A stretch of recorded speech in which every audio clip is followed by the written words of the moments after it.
Hello, everyone, and happy Halloween because this is going to be going up on Halloween. It's the 29th. But today I am here with my good friend Tylor James. How you doing? Doing very well. Thanks for having me on. Though it's a bit special because I'm actually talking about his book today, "Beneath the Jack-o'-lantern Sky," which is a short story collection he put out. Um, Trying to check the year because the 2022. There we go. Probably should have checked before I started recording this. Before the Halloween season, I thought it would be appropriate to, well, read this book. I was going to read it last year.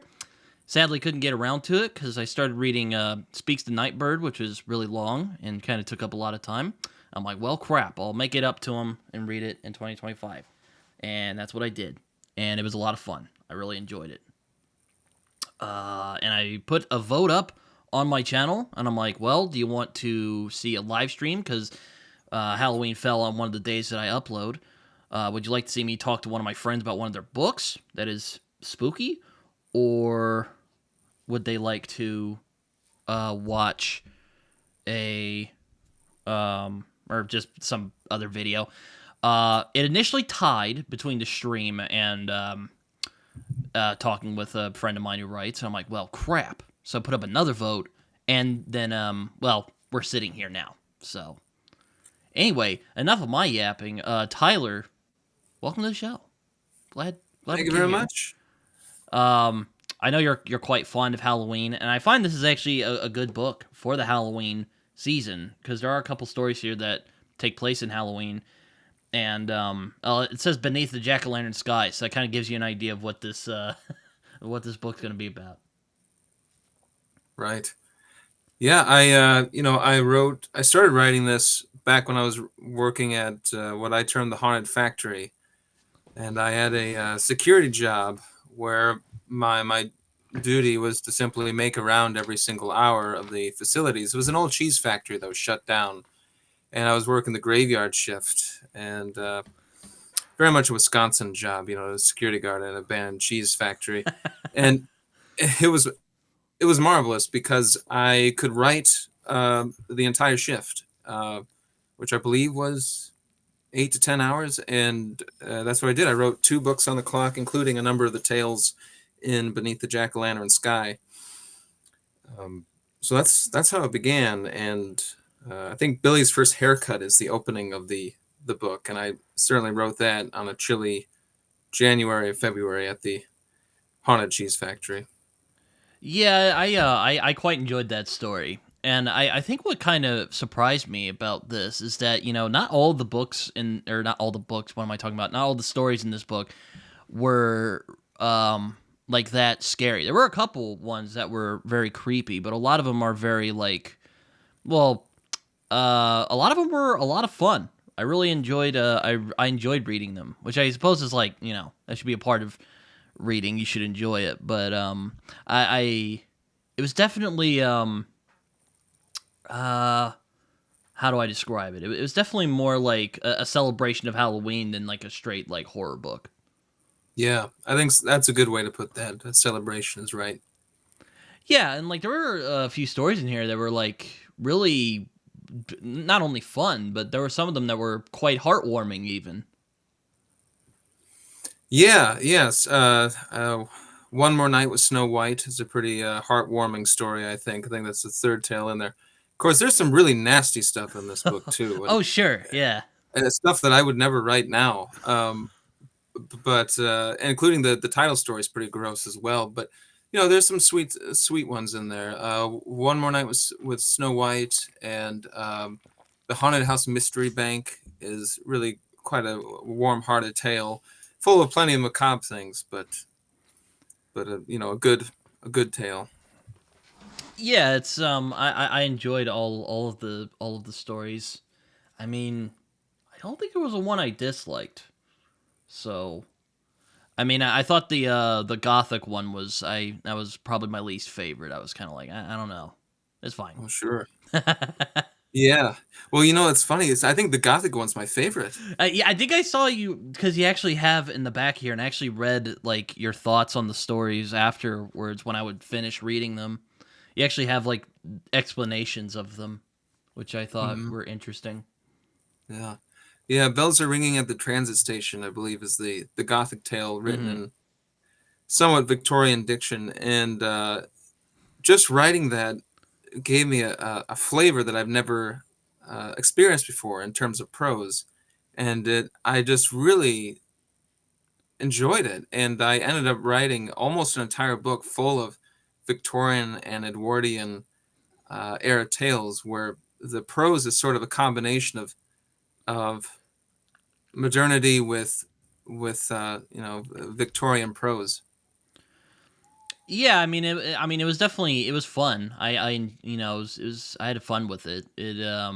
Because it's it's very much the classic gothic tale of a guy who starts figuring out some weird stuff's going on. He's like, oh, what's going on?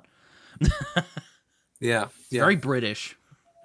And I was just kind of like, is this take place in Sweet Hollow? Because like there is like kind of a unifying theme in this collection that most of these yeah. It stories is. take place Yeah, in in um in Sweet Hollow, Wisconsin.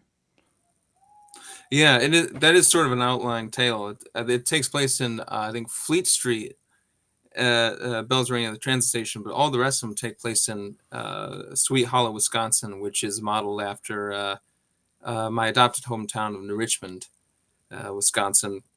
I spent a lot of time walking down First and Second Street, where all the Victorian houses are. It's where the quote unquote movers and shakers in New Richmond in the pioneer days and in the very early 20th century built their houses. And so I go walking there quite often and just come up with ideas, just looking at the beautiful architecture and thinking, at one point this wasn't a paved road, but a dirt road with horse and carriages going down. You Mm-hmm. know.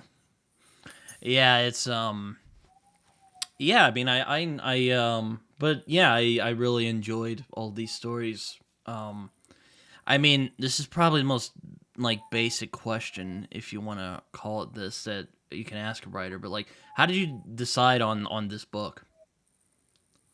Oh, how did I decide to write like the theme? Yeah, like like how like what made you want to write this book? Yeah. Um, I think I wrote a couple of stories and I just happened to set them in one town. And I thought, well, I'm very fond of Ray Bradbury's Martian Chronicles, where it's considered to be a novel, but they're all short stories and they're all connected to one location. And I think Mm-hmm. Ray Bradbury himself modeled it after Sherwood Anderson's Winesburg, Ohio. If I'm correct, I haven't read that book, but I think he had a similar notion. And the more the story started to add up, where they all took place in one small town that is seemingly haunted or obsessed in some way with Halloween, and then a couple of characters started popping up. Billy Rosenthal pops up in a couple stories, and then I just decided, well, why not just go for it and write an entire collection based around Sweet Hollow, and I, my love is for the short story, but I always have the ultimate goal of putting a book together. Mm-hmm. So I'm always searching out, what's the thread, what's the line between all these stories that I can sort of wrap around into a themed collection, or at least a book of stories that, they might have disparate stories, but somehow there's some spiritual essence linking them all together.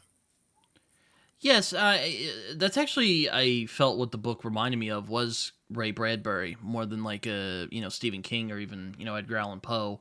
Even though the gothic story you wrote reminded me a lot of Poe's style, where it's just people going crazy. Um, um, but I really felt there was like this warm kind of nostalgic feeling that you might find in like a Ray Bradbury book, or even like a I don't know if it's quite as melancholy as some of his books can be. Like I don't know if it's as melancholy as the Martian Chronicles. But I can definitely tell from reading it. There's this love for what you're doing, where Mhm. this takes place. Yeah.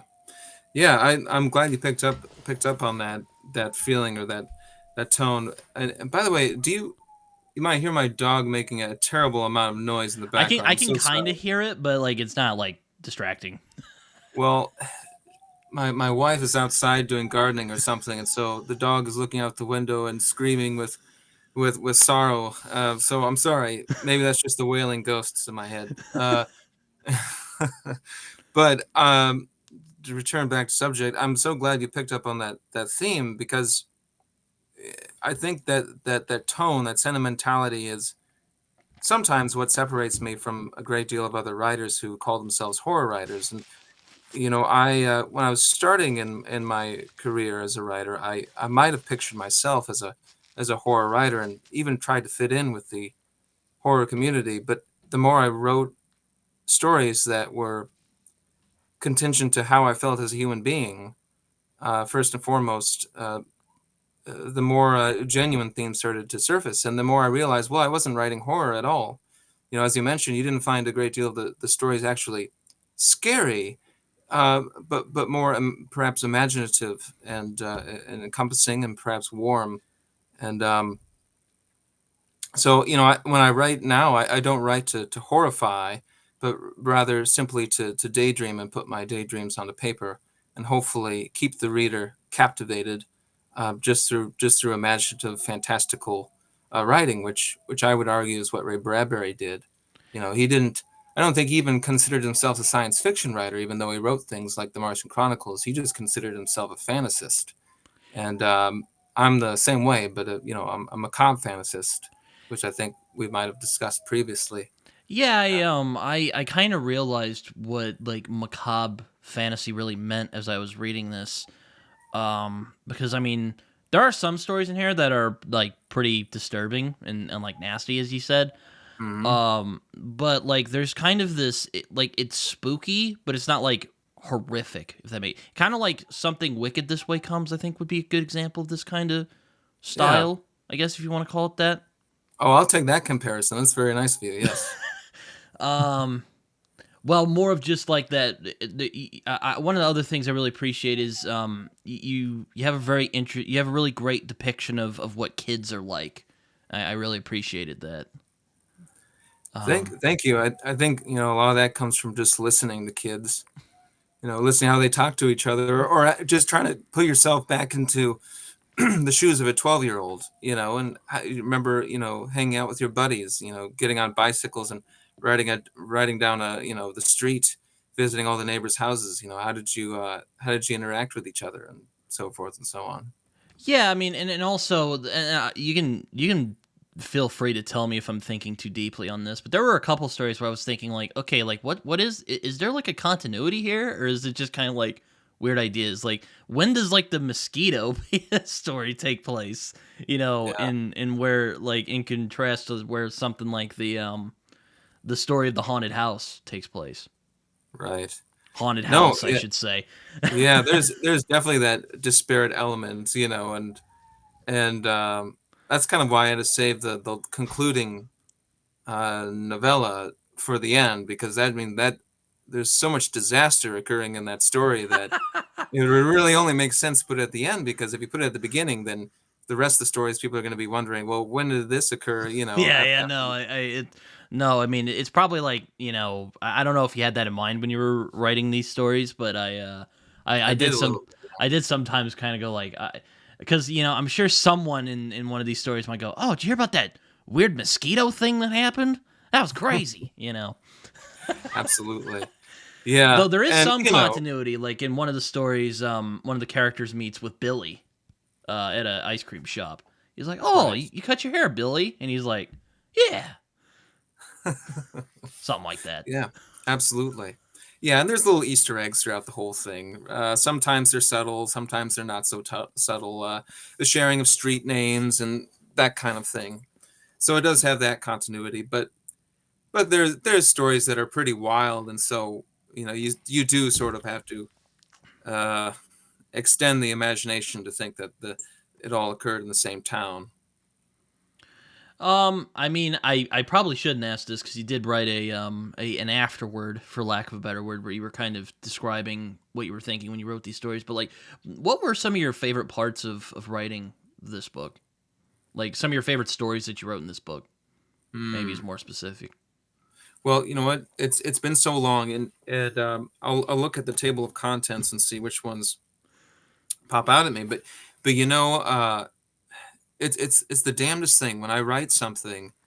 I really don't remember it very long because Mm. when I write it, I'm totally focused. But I'm also in a fugue state. I'm just sort of getting out of my way and letting it roll through. And then when I'm done with the story, I move on to the next thing, and I Mm. hardly remember what the hell I've written. So before this podcast, I kind of went through and just try to familiarize myself with the contents. But I suppose that Night of the Child is. I had a great deal of fun writing that, and that's one of the Halloween stories in the book. Mm. Yeah, and it's a haunted house. It deals with the trope of the haunted house, but it takes it to a much different location, shall we say? It is. Hopefully, it turns the trope on its head in a genuine way. But I had so much fun writing the prose and trying to make Halloween evocative through the words, through the Mm-hmm. paragraphs and the sentences. That really gets me high. That sort of writing where I feel genuinely inspired, and it's just this emotional catharsis and just this trying to strive for a pinnacle. This sublime sense of when you're really writing well and you're writing well and the characters are talking to each other and the themes are popping up in unsuspecting ways throughout the narrative. Any writer knows this. There's this sort of ascendancy that you go through, that you just have to ride through. And so there's a couple stories that really brought me there, and that was one of them, as well as, let's see, oh, if fish could scream. Some of the descriptive Yes. paragraphs on about all these underwater scenes were just felt so lovely to write, because and part of that is just the sense of novelty when you're writing something new that you haven't written before. I like That's that one quite a bit because like he's like, ah, I'll take my heart medication later, and then he dies and becomes the fish. Yeah, yeah, it's a strange reincarnation of a man who becomes a fish. Yeah, It's so funny, and then how it ends, it's really funny too. I'm just like, oh man, this is great. thank you. Which I guess kind of goes into the realm of like weird fiction more, than which I know weird fiction and horror sometimes overlap. I mean, um, Absolutely. H.P. Lovecraft, wrote supernatural horror and literature, which basically kind of was him illustrating his ideas of what the weird tale was. Now I think it's a little. I do think it's a little more broad weird fiction. I think some of your work that I've read so far kind of illustrates that because again, it's not really like strictly horror. There are some that are horror, like the mosquito story, which I can relate to. I don't like mosquitoes. They love me, so Mm. I can Likewise. relate to our main characters getting just attacked by the little mosquitoes. Yeah, yeah. I think you bring up a great point about weird fiction transcending simply the genre bounds of horror. It is more encompassing because it's just more speculative, I think, Mm-hmm. in approach. And yeah, happily, I would apply weird fiction as a label to my work. I know the great ghostwriter M.R. James defined weird fiction as an unheeded warning to the curious, and I think that's a pretty good description. And I find that a lot of my stories in this book, but just in general, and all my books, are they're all cautionary tales in some way or other. Oh yeah. Yes, yeah, they're all unheeded warnings to the curious. And in fact, last year around here, there's a book club called Twin Cities Horror Explorers, and they picked one of my books last year to talk about, and they picked I Matters think I Most saw you Macabre. posting on Instagram about this. Yeah, yeah, they're a very good group, very genuine, very smart people, and they were talking about Manus Most Macabre, and I had the joy of sitting there while these readers were talking about my book and asking me questions. And one lady said, "You know, for every single story in Manus Most Macabre, you could trace back to one of the seven deadly sins." And I Hmm. didn't think about that until she said it, but she's absolutely right. I'm talking about cautionary tales against gluttony or sloth, things like that. And a lot of the stories here, as they're definitely cautionary tales. In the case of If Fish Could Scream, it's the cautionary tale of be wise, don't abuse yourself, listen to your wife, take your heart medication. Take your heart medication. Good lord. I did kind of feel bad for him though, because like when at the end of the story, he's like, "Honey, it's me," and he can't because he's a fish. Yes, yes, he Like that sucks. really receives a brutal ending. I'm like that sucks. Like it's unfortunate. Um, Mm. but yeah, no, I definitely see that cautionary tale. There's a one story towards the end about the guy who sees I think his name's Billy, or no, Billy's the one guy, the guy who's basically like the zombie, the walking corpse, who is Yeah, writing letters. Bobby Avino, I think, Bobby is his name. Avino, yes. Um, and I'm just like, dude, what are you doing? And even he's like, this is stupid, and he still does it, and I'm just like, ah, well, I can't. Oh yes, yeah. There's Bobby Avino is sort of the ghoulish undead character, and then there's a kid, Yes. and yeah, it's in the story The Monster in H. Phillips Grocery, and the kid is named Rowan. Mm-hmm. Yeah. Yeah, that's interesting because in the story he does do something that's really stupid, and he gets in trouble for it. Mm-hmm. As in risking his life for it, and I connect that with Edgar Allan Poe's idea of the imp of the perverse. Mm-hmm. Yeah. Yeah. We talked Yes. about that. Mhm. Yeah. Um, which I thought was really interesting. Um, but yeah, no, that's funny you brought that up though. It's but yeah, no, and I mean there were a couple of actually let me look through my copy here. I have um I also or well I think the most Ray Bradbury kind of story, well, aside from Night of the Child, which I think was your tribute to him, is the one about the girl with the little haunted house that she gets from that old man. And basically, if you it's kind of like kind of remind me of the monkey's paw a little bit, where like you give it or you give something to it, and it'll in this case you give it something, and it'll leave you alone. Um, and I but it felt very Bradbury esque to me. It seems like something he would have written in his day. Oh yeah. Yeah. I could definitely see that. I think that might be one of my favorite stories of mine. It's for those who haven't read the book, the Haunted House Mystery Bank Mm-hmm. Yes. is yes is about a little miniature haunted house that they actually used to manufacture in the I was in a the little 60s. confused about that at first because I thought they were talking about the haunted house and Night of the Child. And I'm like, wait a minute, how Oh did they shrink it?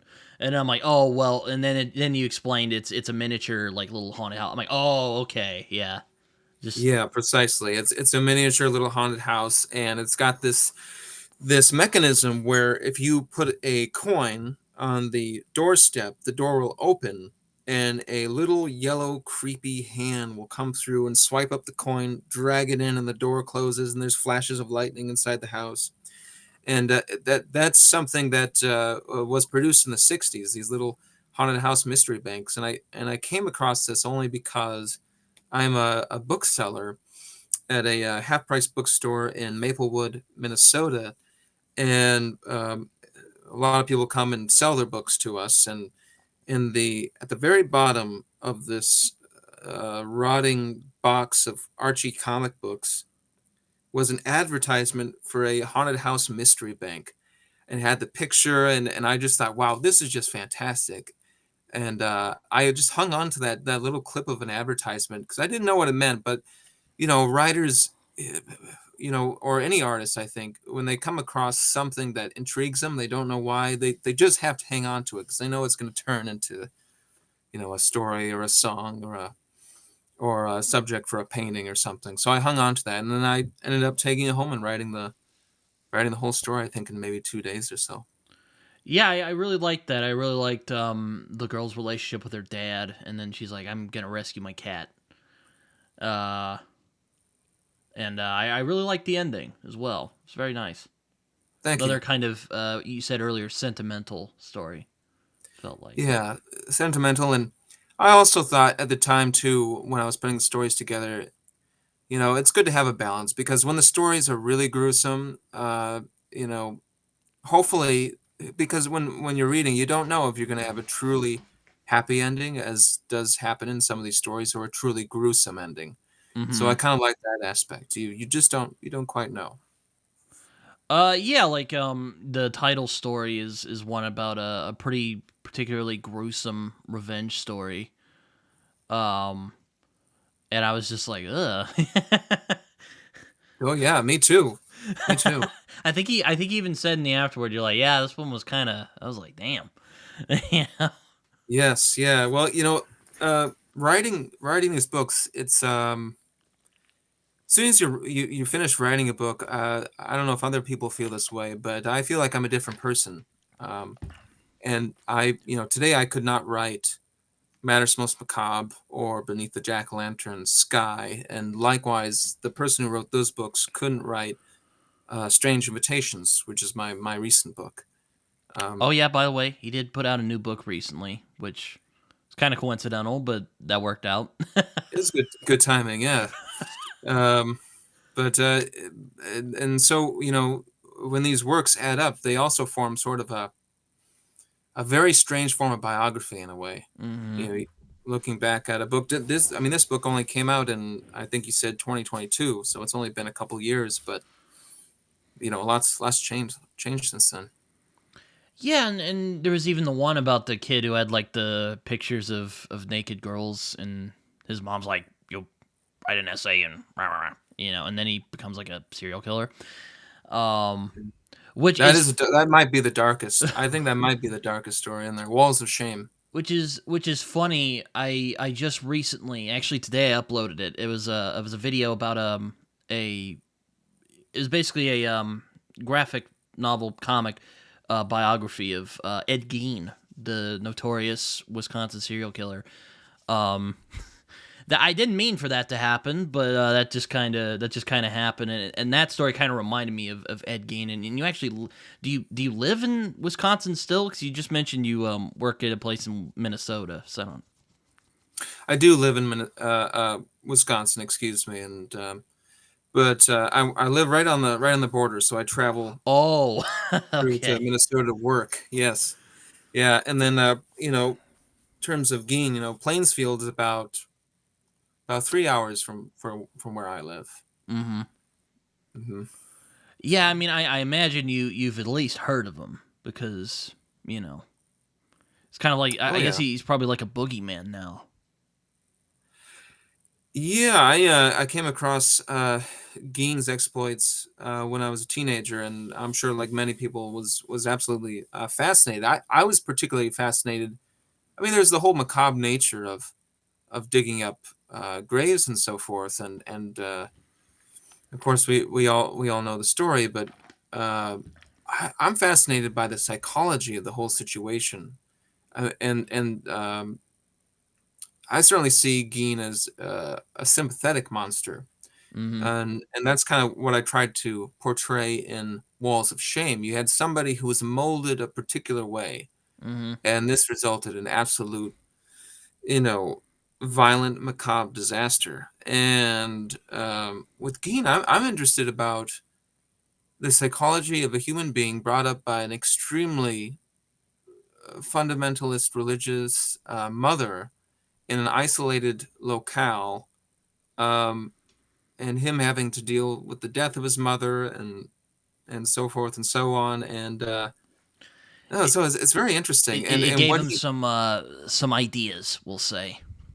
yeah, yeah, and I mean what he ended up doing with human remains seems to be, I mean, who knows? One can speculate, but it certainly seems to be, a power move, to have this sort of agency where you can turn human beings into furniture or clothing. Yeah. You know, for a powerless person, that might be a very powerful thing to do. Yeah, I mean, I didn't want to say it was like a beat for beat thing for Ed Gein, but it definitely, I was reminded a bit of Ed Gein's exploits. Though Hmm. here he's definitely kind of one of those, how do you call them? Uh like an incel serial killer? Hey, I hate to use the like brain rot internet slang, but here we are. No, I see what you mean. Absolutely. Mm.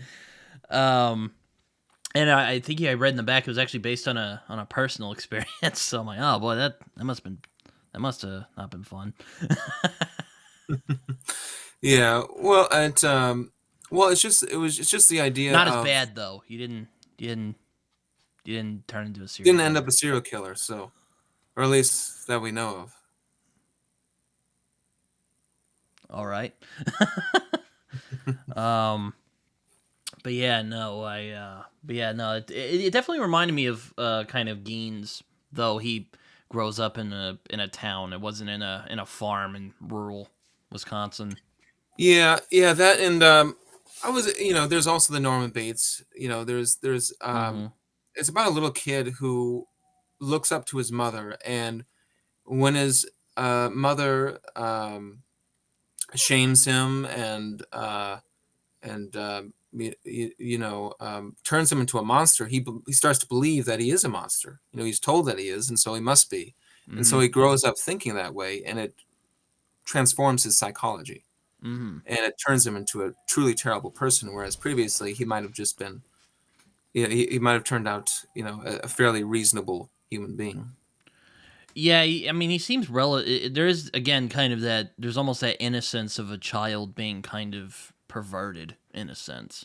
Yeah, No pun absolutely. intended, of course, but you know. Yeah, and I think that's where the sympathetic monster idea comes in. Yeah, and that was one thing. I'm like, so like, did he kill her and he's just not telling us, or did she like have like an overdose or something? Because it's not really made clear in the story. Hmm. Yeah, I kind of leave that in the open for the reader to connect the dots. Yeah, and he's yeah, it's definitely a um, I thought it By was the way, I should just throw this out there. I have a great mom, and she's nothing like the overzealous religious person in the story. So it wasn't inspired in that way, yeah, no, even though I there's think I some read that autobiographical tone to in the this. afterword. Mm. She really made you like write an essay about why it was wrong. Yeah, well. So the autobiographical incident alluded to in the afterwards is that I was a teenager and I had some cutouts of naked women stored away in my room, and this was discovered by my mother one day, and she stapled the pictures to my wall with an industrial stapler, and I discovered this shocking redecoration upon my return home from school. I can't remember quite how young I was, and of course, as any parent would be, my mother was shocked and upset, and told me I ought to write an essay, and so I wrote the essay. I think something about, why did you have these pictures? I think my explanation was, well, they're quite beautiful. I just wanted to have the pictures. but but of course it turns into a story by channeling the what if scenario. Mm. What if I had embodied a sense of shame, and what if it had really transformed my personality into something monstrous? Mm-hmm. um, so that's the genesis of the walls of shame story. Mm-hmm. Yeah, it's yeah, Yeah, that was probably one of the darker ones. Well, I thought the darkest one was Beneath the Jack o' Lantern Sky, the titular story. I was like, damn. Which again, kind of going back to like the Ed Gein um, uh, comparison. Like at the end, they literally have a like like they turn his skull, I think, into a literal jack o' lantern, and I'm like, oh, jeez. Yeah, it's pretty gruesome. I'm like, Absolutely. it's like, yeah, the guy in the story wasn't a nice dude, but like, damn, like, did he deserve that? You know, it's kind of. Did you ever watch Black Mirror? No, I haven't. Oh, Mm-mm. okay, then yeah. There's a couple of episodes where it's like people are being tormented, and like it for a reason that's understandable, but it's still horrific. You know, Sure. kind of brings up these questions like, damn, like, what should we do about this? Even though I think the character who it happens to is a horrible character. Um, Yeah. um, but it kind of it's weird. It's like I kind of took it like a kind of cyclical nature, if you will, like violence being repaid in violence, if you will. Yeah, I think that's accurate. I think that's a good way to look at that. That sort of is an angry story. I think I remember writing it on my typewriter at the haunted factory on Halloween, I believe. Mm, And the feeling I had was this rage of one brother against another. Um, and perhaps it's sort of a derivation of Cain and Abel. I don't know. Maybe, maybe not.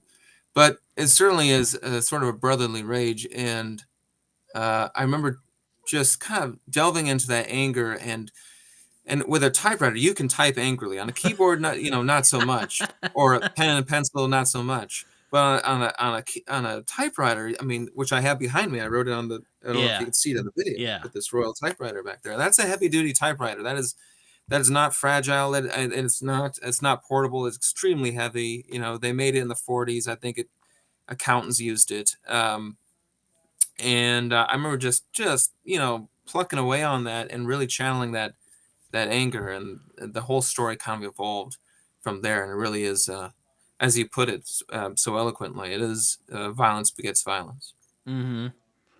And it's like it's kind of twisted because it's like, did it really solve anything? I think it made the people who Well, it made took one hell of revenge a on jack. the brother.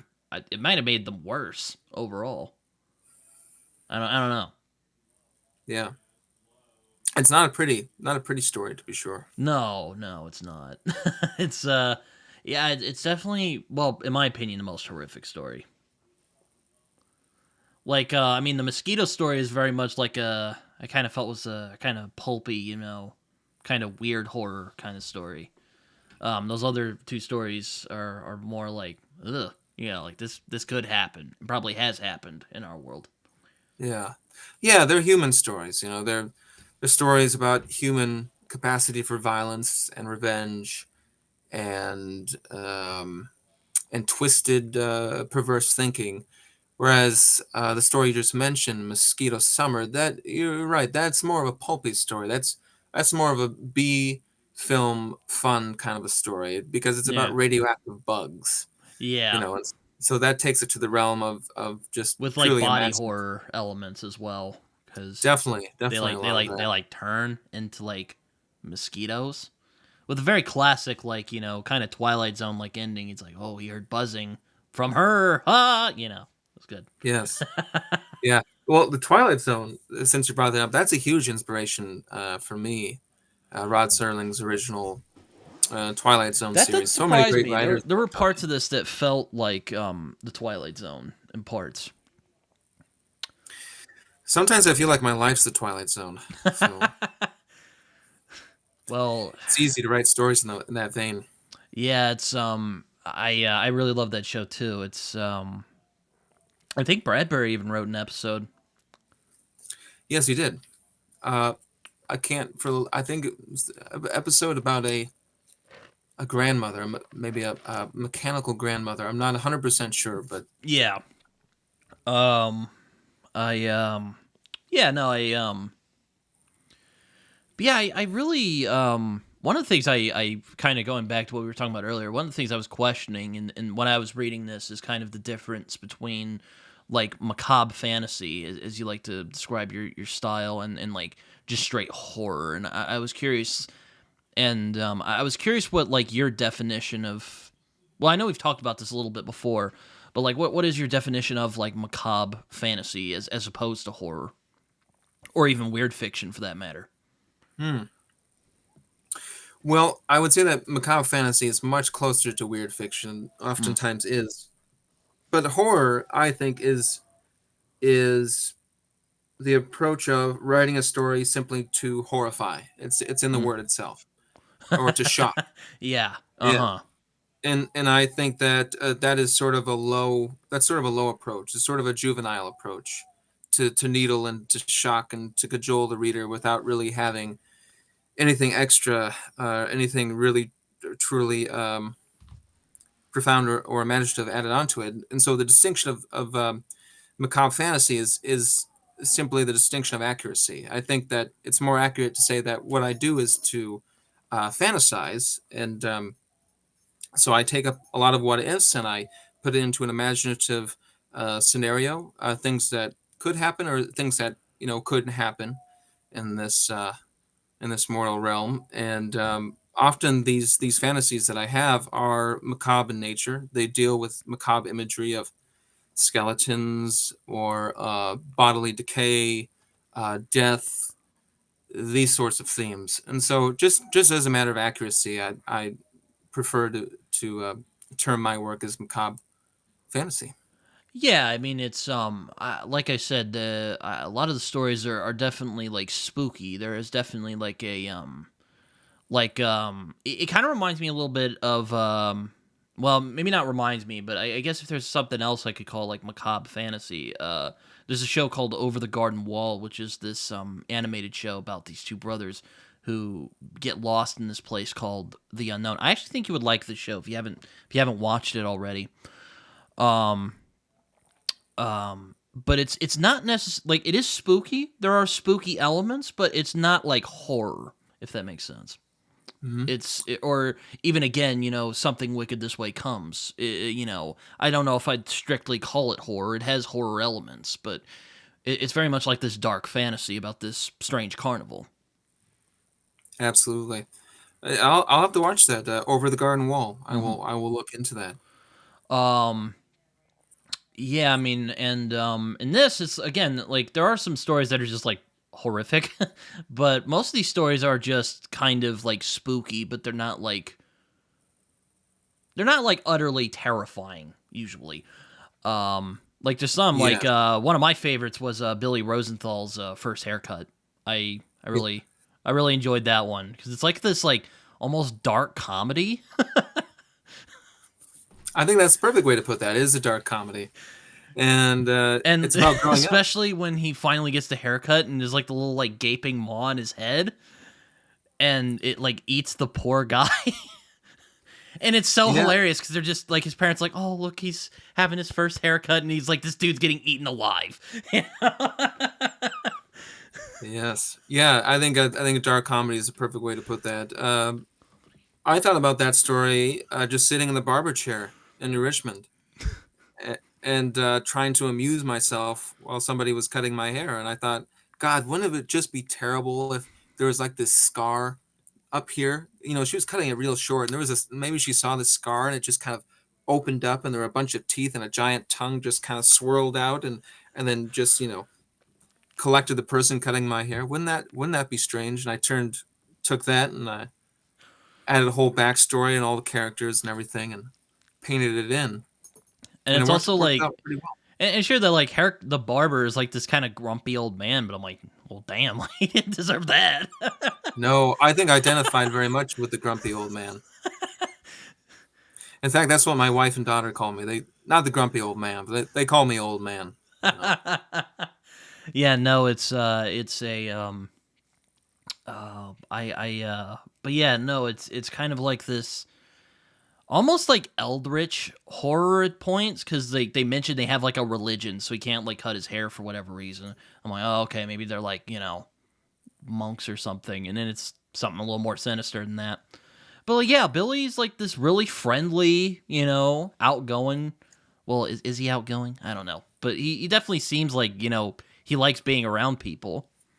He doesn't seem like evil or sinister or anything. No, his religion might be sinister, but Billy himself is quite an upstanding guy. He can't help his family religion.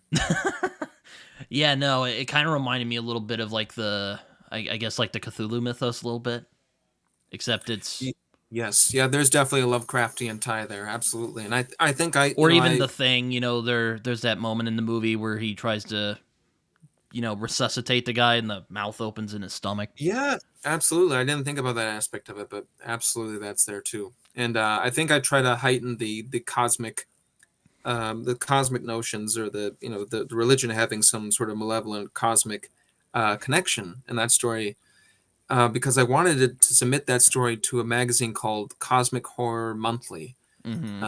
and I submitted it to them, and they did accept it, and that was a couple years ago now. But I shared that issue with a friend of mine by the name of a mutual friend of ours, Curtis M. Lawson. We both had a story in there. He had the envious nothing in that issue, and then I had Billy's first haircut. Yeah, I saw that Curtis actually edited this book, or that's what it says at the beginning of at the. Hold on, where is it? It's on one of the pages. Yeah, editor and publisher is Joe Morey, who I know him and Curtis have worked together, and it said edited by Curtis. So Yep, absolutely. Yeah, Curtis was absolutely fundamental in getting this book published. He uh, reached out to me and encouraged me to submit a book to Weird House, and he read the book, um, and really enjoyed it and found value in it, and passed it along to Mr. Morey, and it was published through Weird House. yeah, I actually thought of did you read his collection Devil's Night, which is about Yeah, which is yeah, I really about like Devil's Night. which is about I actually was thinking a few years ago having him on talk about Devil's Night for Halloween, but we just couldn't get it together. Um but yeah, I mean I think this story is a little more lighthearted than that collection, cuz Curtis can get quite dark at points. Though I did really love D20 from that collection. I thought that was really good. Mm. Um um yeah, this Yeah, one. it's a great book. I highly recommend anybody in your audience who hasn't read Curtis M. Lawson. He's a very fine writer, and Devil's Night's a great collection. I really like the Envious Nothings. I think that was his most recent collection. That a lot of great stories in that one as well. I haven't gotten that one yet. I've read I think two of his novels, Blackheart's Boys Choir and The Devoured, which is like his western, and then I read Oh, Devil's Night for Halloween. Kind of like what I do here. I call it the Spoopathon for I read horror all month. I read it for that, and I thought about having him on, but again, it just didn't come together because he's been busy. But yeah, no, and it's also kind of funny thinking of that collection because that also kind of takes place. Well, though that takes place in a single night, in a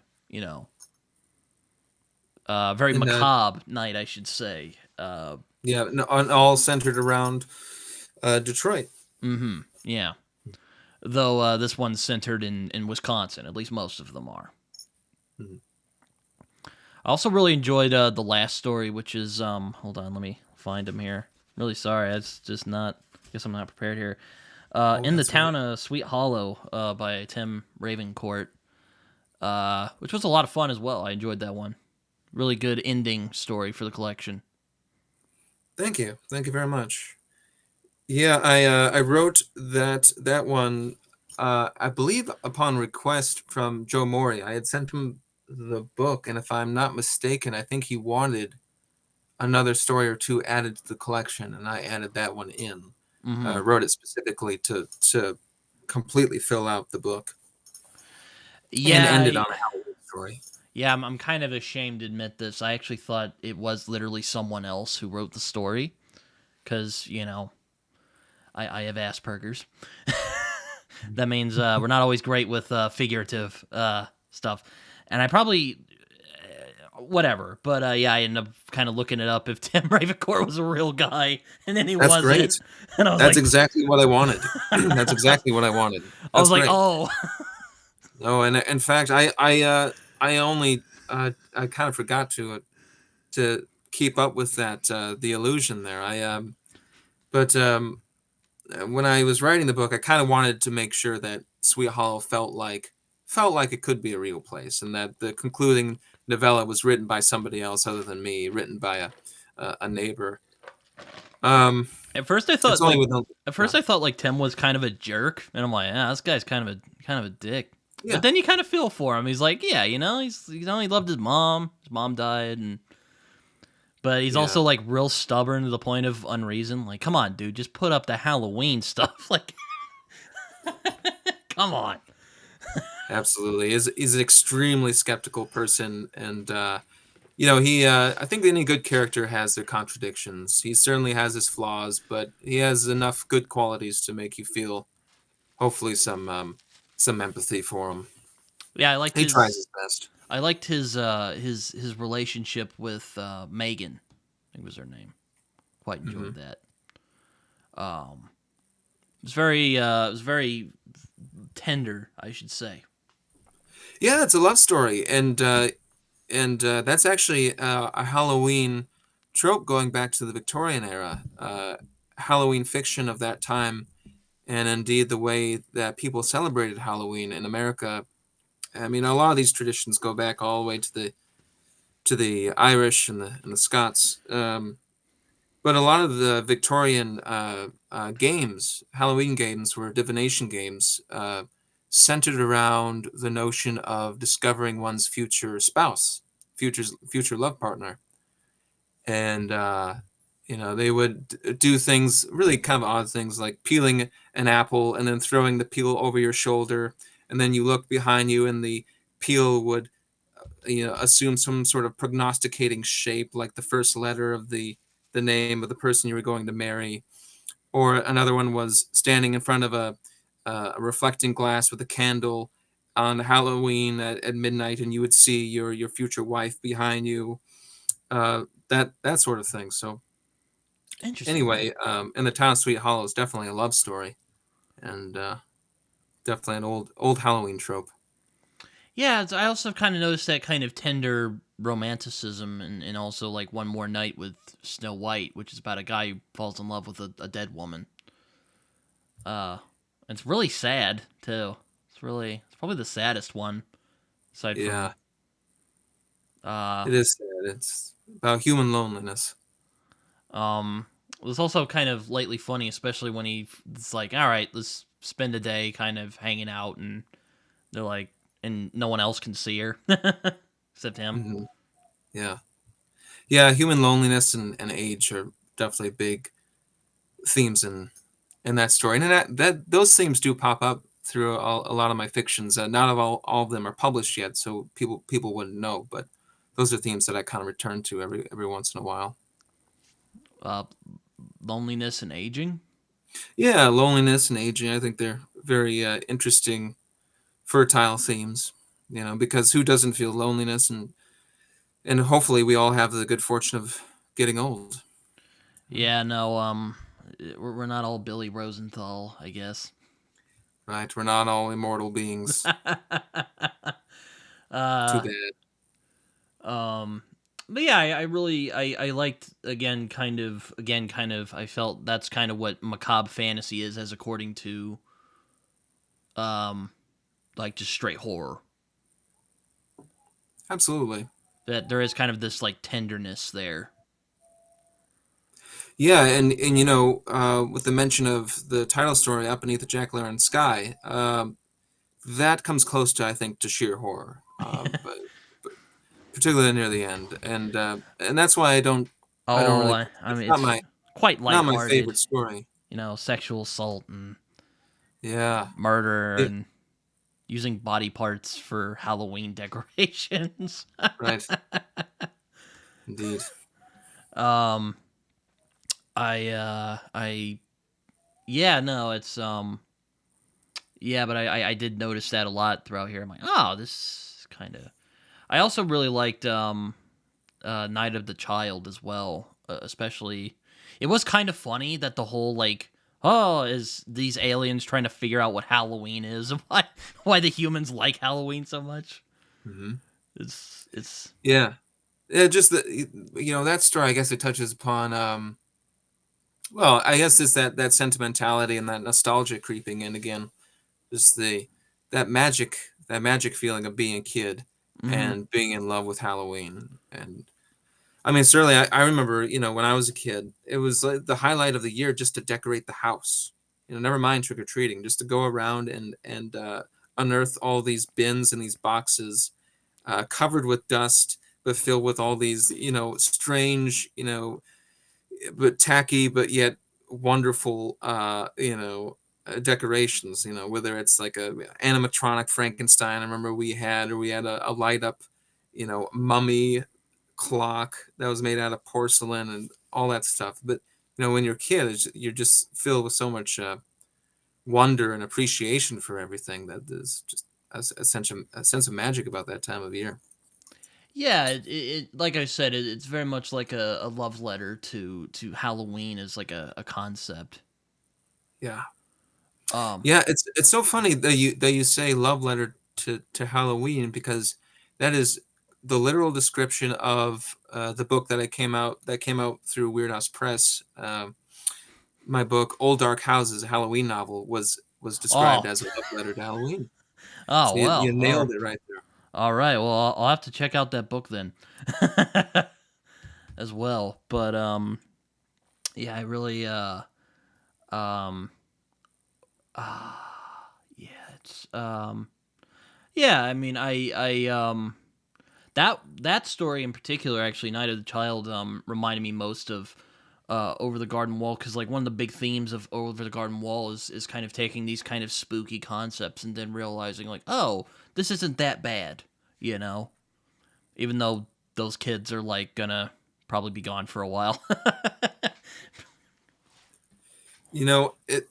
There was a review that a fellow left behind for Beneath the Jack-o'-lantern Sky, and so far it's my favorite review of any of the books. I think it was a single sentence or two. He said something like, 1 star. This book wasn't even scary. It was just plain weird. That's my favorite review that I've ever gotten. I like that. I like that.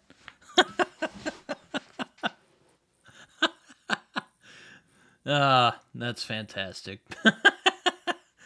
uh, yeah, no, I remember being surprised because I thought this would be a little more like horror-y, I guess. I probably should have just gone like, well, it's he said macabre fantasy, so let's see what this is all about, which was Mhm. also in the back of my mind. Right. But And I think you've got it right with the term spooky. I think that's right. Spooky, eerie, those are the things that there I'd much rather there are write about. there are some spooky elements. I think there's even an epigraph from Ray Bradbury in here from the Halloween Tree, which I Hmm. haven't read, unfortunately. But I would like to at some point. Oh, it's a great book. It's just a very charming. Just I mean the prose is so beautiful and poetic, and it's just a perfect little book. What, what stories have we not touched on yet? Well, let's see. Probably I think the letter one I haven't touched on yet, which was also pretty good. An obsolete art. Yeah. Where it's literally about letter writing, and then she figures out that something's going on. We don't know Yeah. how it happened.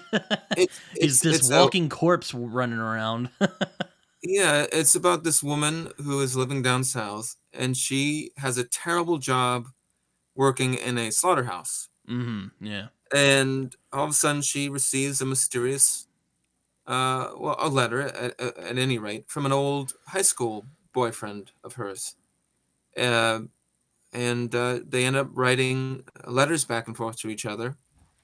And a romance develops, and she decides she's going to travel back to her hometown of Sweet Hollow to visit this old boyfriend, who conveys his personal tragedy that he had lost his wife, I believe, and kids in a terrible car accident, and is left disfigured, and thus why he will not send her any pictures of himself, and so forth and so on, and the story goes from there. But I really like an obsolete art.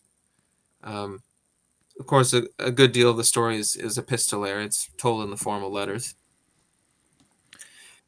which I still write. I don't know about you, but I love a good handwritten letter.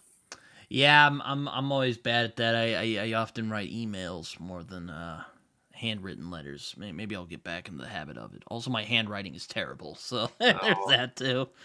yeah. Well, I can't speak much for my handwriting either. Unfortunately, my friends have to just put up with my blend of cursive and print. Also, Old Dance Hall. I really like that story as well. Another kind of tender romantic one.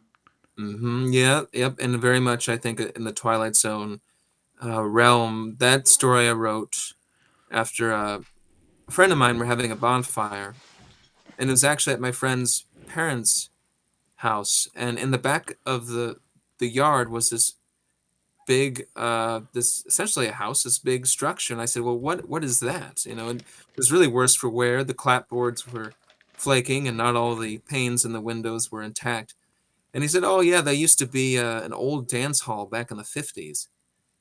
And I thought, well, that's fascinating. And I'm just in general, I'm fascinated by old structures that are decaying, and just historic structures in general, whether or not they're decaying. Although I do think that some level of decay, not too much, does add to the beauty.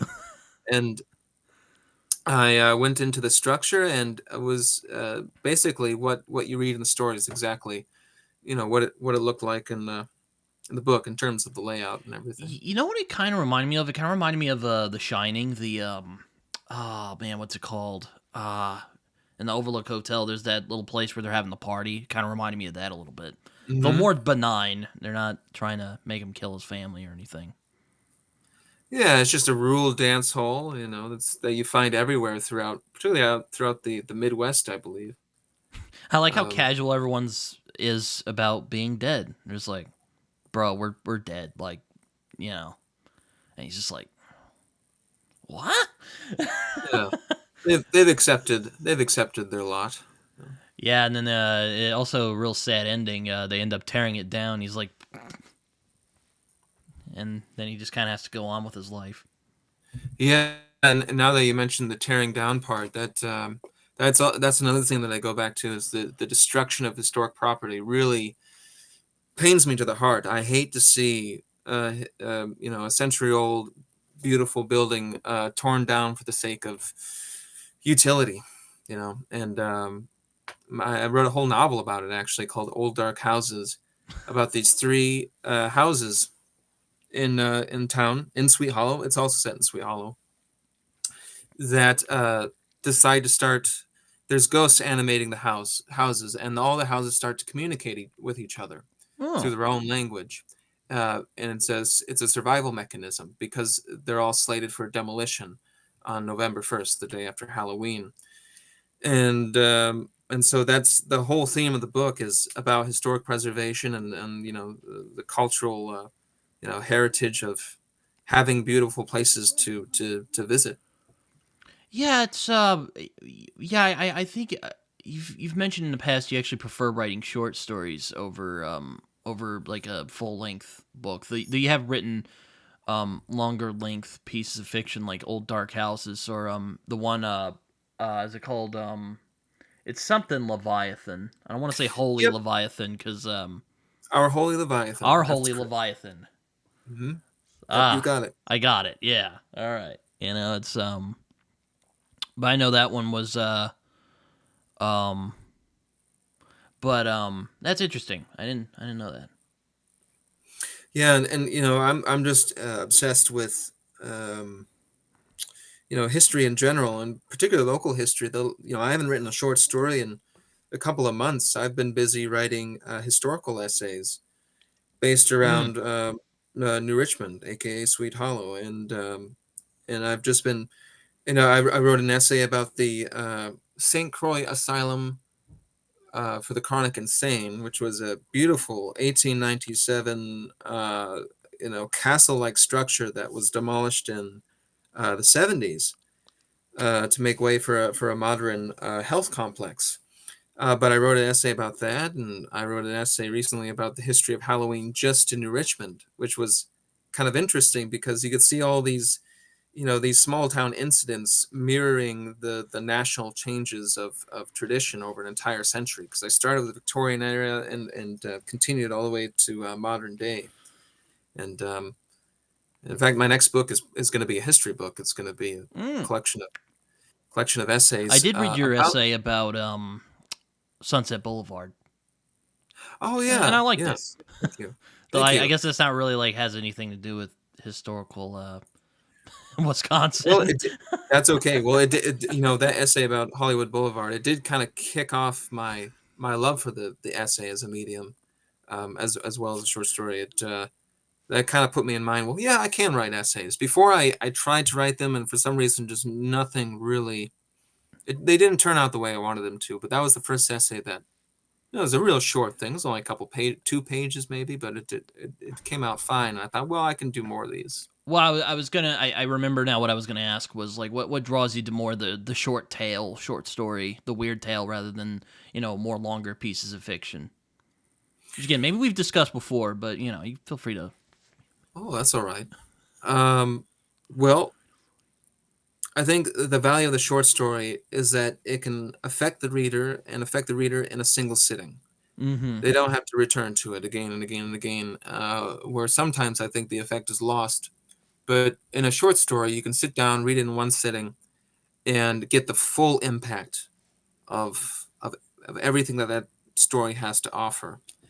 Not only this, but that's from the reader's perspective, but from the writerly perspective, there is no greater satisfaction to me than sitting down and becoming utterly intoxicated on words and the story and the characters and discovering it all in that session.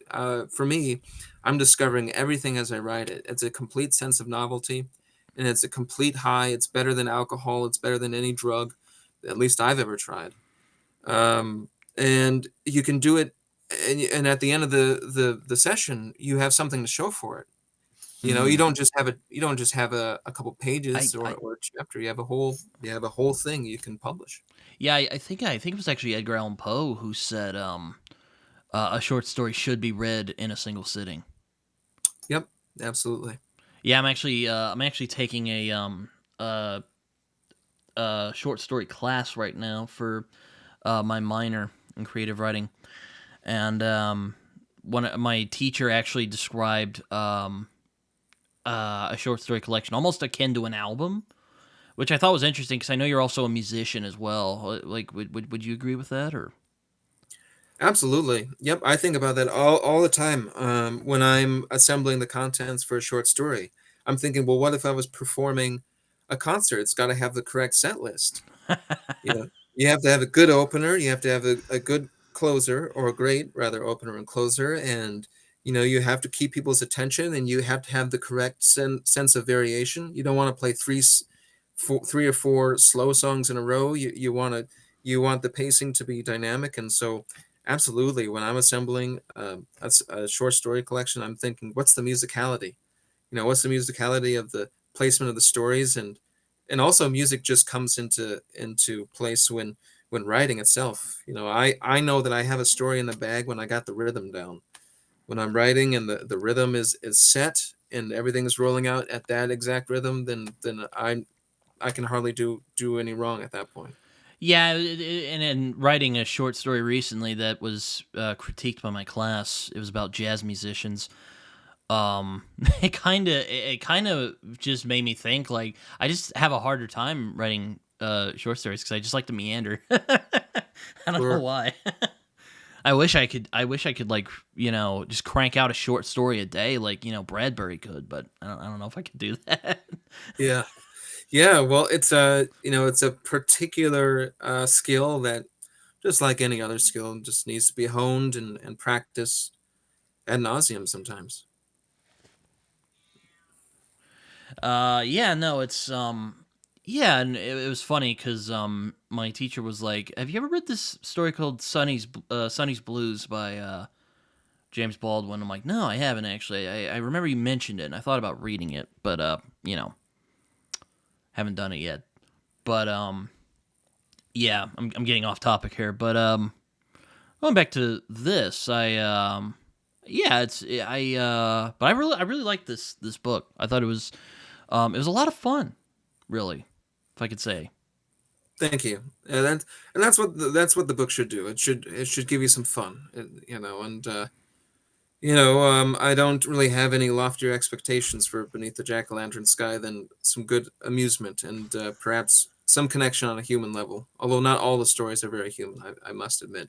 Yeah, there's But some of these we stories all. are quite humorous. Some of them are pretty strange. Well, actually, all of them Mhm. are quite strange. Some of them are quite sentimental. Some of them are romantic. It's kind of it's good little. There's a good little collect. I think there's a little something for everybody in this book. Thank you very much. I'm so glad you enjoyed the collection. And I had to write it to. Sometimes we just need to write things to get them out of our system. And I had to write those particularly gruesome stories just to get them out. Hmm. And everybody else will suffer for it, I'm afraid to Yeah, say. I actually watched a video. I think I found it on. I think actually sent it to me or something like I don't know. But it was Christopher Hitchens, and he was talking about why he writes. You know what draws him to writing, and he says, "Well, we don't write because we want to. You have to write because you have to do it. You have to get it out." Hmm. Interesting. Yeah. Which might be the best thing on writing ever said since Stephen King's when someone's like, "Why do you write all this stuff?" and he goes, "Well, what makes you think I have a choice?" It is absolutely. It is sheer compulsion. It. I find and Bradbury's had essentially the same idea. He had to write, otherwise he would start to feel unwell. He would start to feel sick, and I write for the same reasons. I have to write because my psychological health depends upon it. And the writing is tremendous therapy, and it also is. It's well, what it does, it sustains a sense of meaning in one's existence. Everybody has to contribute. Cicero said, "Not for ourselves alone are we born," and we all have to find that means or that vocation in which we can contribute to to society, and you can do that through so many different ways. Do that by building roads or building houses. You can do it by singing songs or writing stories too, and that's my way of contributing. Is the one damn thing I'm any good at all is writing a story or two, and so that's what I have to offer. Yeah, I think he even quoted Bob Dylan at the back of it, where he said, "I just write the thing." There's that aspect of it too, and particularly when it comes to my amnesia for what I write. I completely forget about what I write until somebody reminds me. And when they were interviewing Bob Dylan, who is a continual inspiration for me because of the chameleon-like aspect that he has of continually experimenting with his music. He's not stationary. He's always changing things up, even on individual tours around the world. But they were interviewing Bob back in the 60s, and they were asking him about the messages in his song and what message did his songs have. And Bob's just said, "I don't know. I just write them. I just write them because nobody said I couldn't write them." You know. So, Yeah, and that's that's a that. very Bob Dylan answer. Yes. Yeah, I actually saw this. You know what? Actually, it's a bit off topic, but yeah, no, it's I yeah, no, I remember Dennis Lehane, the great crime writer. Someone asked him why he hadn't written a book in a series he was writing, and he goes, Well, he wasn't. My character wasn't talking to me. I don't know. Like that's just what. Which I used to think was quite silly. You know, when writers would say, "Oh, the characters take it from me." Um, Turns out that's actually true. Believe it or not. Which I'm sure you know this, but It's absolutely true.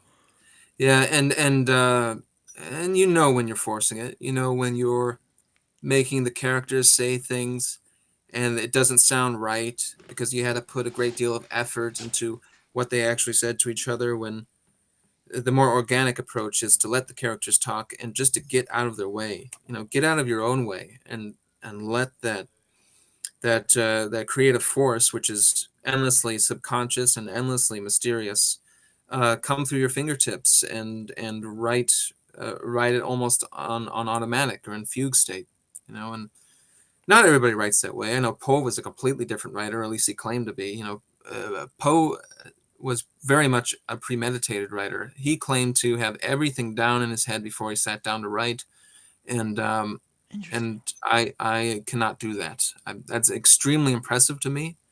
That sort of ratiocination, that to have that, it's almost a superpower, I think. But I do not have that. I have to sit down and discover it as I write. I don't know if you feel the same way. Yeah, I know. When I like to give myself leeway because I did try to like overly plan and like outline stuff, and I'm like, this isn't working. I don't like this. But I know when I have to start writing, I know I have to know the beginning of a story and an ending of a story, and basically whatever whatever else happens, just I can kind of just make it up as I'm going along, as long as it makes sense getting to that end point. I don't know if that makes sense, but that's how I work. Oh, I think it does. Yeah, absolutely. And you're right about, you really can overdo the pre-writing thing. I know many writers who have spent years, writing outlines, and they never actually get to writing the damn thing. That's a Yeah. dreadful pitfall. Yeah, though, I mean, I don't really want to be like Stephen King either, who's just like, I just write the damn thing until I find something, and then, he's kind of just making it up as he goes along. As great as he is and can be, sometimes that has its pitfalls. Yeah, absolutely. When every Despite his, story is an like his experiment, infamous struggle it to end fails. things. Oh, sure. Mhm. Though, I find his short stories are very good. Uh, Man in the Black Suit is one of my favorites from him in terms of short fiction. Oh, I'm not sure if I'm familiar with that one. Um, yeah, Yeah. Which actually I think actually works more for a short story because you can just kind of sit down and write it and see where it takes you. Mhm. Yeah, I've read a handful of King's books. I like his short fiction as well. I like Night Shift. I thought was a good collection, and I can't quite remember the collection. It has 1408, I believe, as the opener. Mm. Everything's Eventual, I think, is the title. That was a pretty good book as well. Hmm. Yeah, it's yeah, but I think short story writing is a different beast, if you will, than um writing like a novel. Which I know is probably like Uh, stating the obvious there, but it's well, you have to be in it for the long haul when you're writing a novel, and you don't quite know how long it's going to take. Whereas for a short story, I set my goal to a week. I'll get it done in a week, maybe even two or three drafts in one week. But with the novel, you could be writing it for months. hmm. And I've written three novels now. The first one will never be seen, by any mortal human being. I might even burn it. We'll see. The second one is published and is a decent novel. I'm also I champion my work because who else is going to? But I also am a critic of my own work too, and I think Old Dark Houses has its flaws, and which you can really only see in retrospect. But I think it's a good novel overall, um, and then the last novel I wrote was very early this year called Horse Girl, and Hmm. it's based off a short story of mine that I wrote, and I expanded to a novel.